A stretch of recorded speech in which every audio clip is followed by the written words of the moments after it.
BigCountryPreps.com. I'm Evan Wren, and this is the Countdown to Two-A-Days series, a daily look at an area football team and the key questions that we're going to be answering about that team in our August 21st preseason preview here at Big Country Preps. I'm here with my partner, Dan Youngblood. He is live via Zoom in Angel Fire, New Mexico. If you see the pines in back of me wearing a hoodie, I'm currently in Tucson, Arizona, not needing a hoodie. Anyway, Dan, welcome. And today we are talking about the Goldthwaite Eagles. Yeah, we got the Goldthwaite Eagles today. They got a good group back. This is a team that has 18 of 24 lettermen back, including 8 offensive and 9 defensive starters from a 3-7 squad last year in Coach Andy Howard's third season. So this should be, I think, an improved Eagles squad. Obviously, they're going to have some questions to answer if they hope to achieve the goals they have for the season, and we'll talk about a few of those later. But I expect this Goldthwaite team to be better. All right, before we get going on today's podcast, we want to remind you YouTubers to please hit the subscribe button. Also hit the bell so you'll get notifications each and every time that we come up with a new video here at Big Country Preps. And here's a quick thank you to a couple of our sponsors, beginning with For the Love of the Game Broadcasting and our old friend Terry Slavens, owner of K-Lakes 93.5 FM out of Breckenridge, 97.7 FM KATX out of Eastland, Classic Country AM 1330 out of Graham, 94.7 FM KWKQ out of Graham, KROO 1430 AM out of Breck, and KWBY 98.5 FM out of Ranger. That is For the Love of the Game Broadcasting. Also, Rob Durham, sales consultant at Bear Chevrolet Buick Cadillac up in Breckenridge. If you're in the market for a vehicle, new or used, give Rob a shout at 254-559-2266. That's Rob Durham up at Bear Chevrolet Buick Cadillac in Breckenridge. And with that, let's go ahead and jump in and talk about the Goldthwaite Eagles a little bit and talk about some of those questions that they'll be facing this year if they do hope to get to the playoffs. I think one of the big ones is this is a team, like I said, with more experience they've had the past couple of years. They've got an established system under Coach Andy Howard now in his third year. My big question is what kind of step forward can the Eagles make? Is this the year they break through?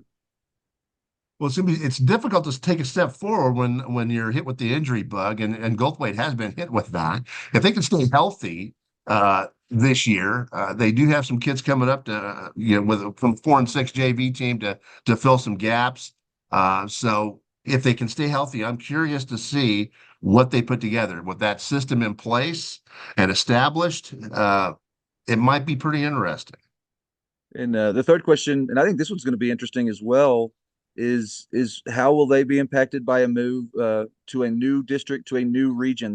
They've been moved out to District 10 in Region 3 with kind of some Waco area schools, kind of that district that Heiko had been in previously. I'm just interested to see if this will be a move that will benefit them. Obviously, they've got Mart in that district, and that's a monumental challenge. But I think after that, there are some opportunities for some wins in that district, and there's an opportunity for maybe some wins at the playoffs in that region. So I am eager to see how that move kind of impacts them this year. All right, with that, we're going to take a quick look at Goldthwaite's schedule for 2024. We'll start with the non-district portion of it.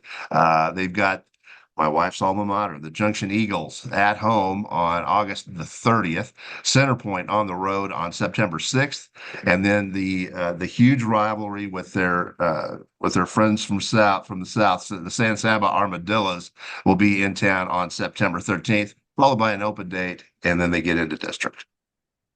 Yeah, and like you said, only 3 non-district games because they are in a larger district, in District 10, 2A Division 2, so a drop there for them as well, but not an easy schedule necessarily. They start the season, or start the district schedule rather, on September 27th with a home game against Chilton, go to Hubbard on the 4th of October, follow that with a home game against Frost, go to Bremond on October 18th, have Wortham visit them on October 25th, go to Meridian on November 1st, and then they host Mart, obviously a state power in their final game of the regular season. So a couple of toughies on there, but I like this district schedule. I think there's some opportunities for some wins and to stash some wins and have an opportunity to get the playoffs as well.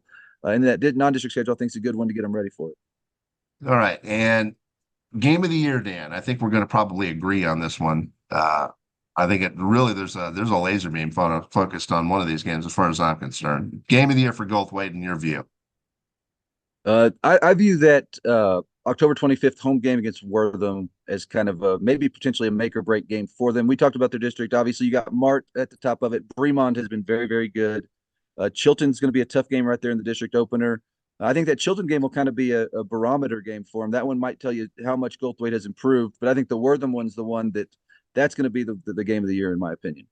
Right off the bat. Yeah, that Chilton game is big. But I agree with you. The Wortham game at home on week 9 could be make or break. That if they win that one, it might be one that catapults them into the playoffs.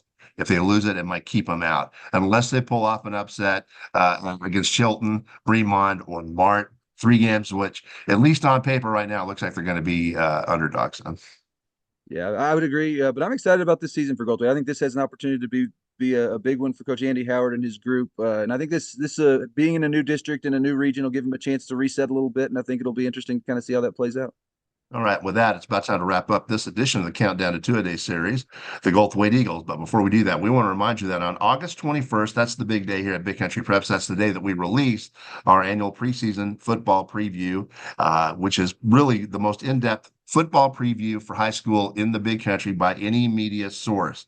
We'll have a preview for each team that we cover. We'll have features, we'll have stats, we'll have standings, we'll have predictions, we'll have opinion pieces, we'll have video. You name it, we're going to have it. And now our base 40 is expanded to base 45, 45 11-man teams plus 6-man. Adding 5 new ones. We're adding Toller, we're adding Glenrose, Mineral Wells, Graham, and Miles. So please join in on the fun. We're going to have a whole bunch of stuff for you.